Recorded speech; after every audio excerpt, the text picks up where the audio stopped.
how does exercise play a role? You know, there are so many myths about exercise. I love talking about this to audiences because I always see this big smile come over the collective group when I tell them some of the things I think they know deep down.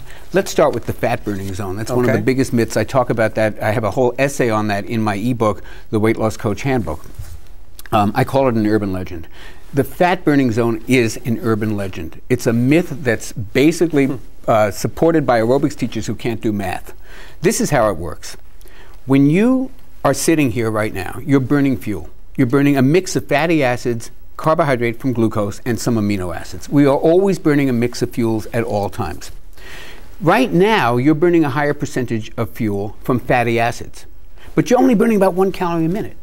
You get up and start exercising quickly, the percentage of calories from fatty acids goes down, but your calories shoot right up. So I ask you, which would you rather do? Burn 70% of your calories from fat, which is the quote-unquote fat burning zone, or 30% when you're burning 15 calories a minute? If you do the math, clearly you're better off exercising at a higher level and burning a smaller percentage. And here's the other part of the urban legend. It doesn't even matter. It would be like me saying to you, I paid my mortgage with $5 bills or $10 bills or 20. Who cares? You're paying your mortgage. When you're paying your debt with calories, when you exercise, it doesn't matter if they come from fatty acids or glucose or even glucogenic proteins. It doesn't make the slightest bit of difference. The bottom line is, did you burn more calories than you took in that day for your particular body? And if you did, it doesn't matter where they come from, you're going to lose weight. Do you tell them what exercises to do to get maximum fat burning? Burn maximum calories? I'm a big fan of circuit training and interval training. I have a whole bunch of them outlined on the Diet Boot Camp program,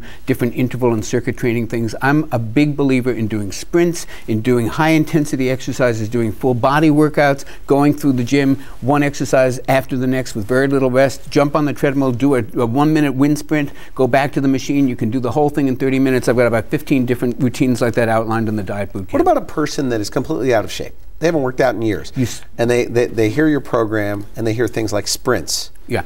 So what do? In my 8-week program, I actually designed that originally for people who have never gotten off the couch. And we start them with 10 minutes of walking 3 times a week. Virtually anyone can do that. See, here's the thing, Randy. The amount of exercise or the type of exercise you do does not matter as much as the fact that you do it. When I was personal training people, I sometimes had people like the ones you described who had never exercised and who were scared to death to even be in a gym. I'd have them do 1 minute on the treadmill. Why, you ask? Because anyone can do 1 minute. And your mind is very digital. It works like this: on, off, yes, no, success, failure. So if you go into the gym with a routine this big, a 2-hour routine, and you only do 15, 20 minutes of it and you walk away, your mind registers that as a failure. So you're not likely to come back. But if you go on the treadmill for 2 minutes, and you said you were going to do 2 minutes, and you do 2 minutes, you registered that as a success. Great. The next day, I'm going to make it up to 3 minutes, and we're going to add on to that. So it's really more in both the Diet Boot Camp program and everything I've ever done in my life with clients has been about building the habit of success. Okay. Now, one of the things that I took from your CD was that everybody, no matter what shape they're in, could pick it up a notch. Expand on that. Absolutely.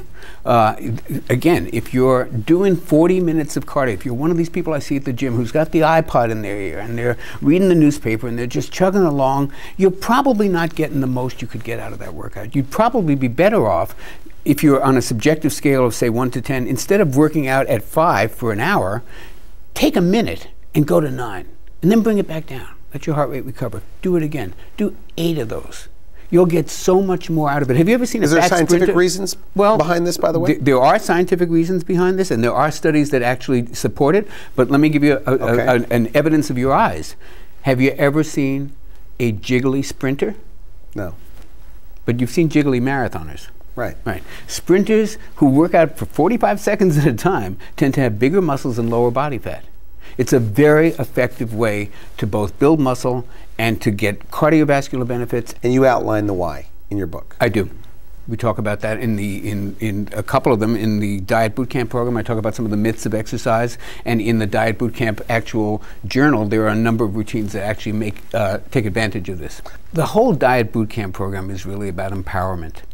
I understand, believe me, more than anybody, having done this for 17 years, how badly people simply want to be told what to do.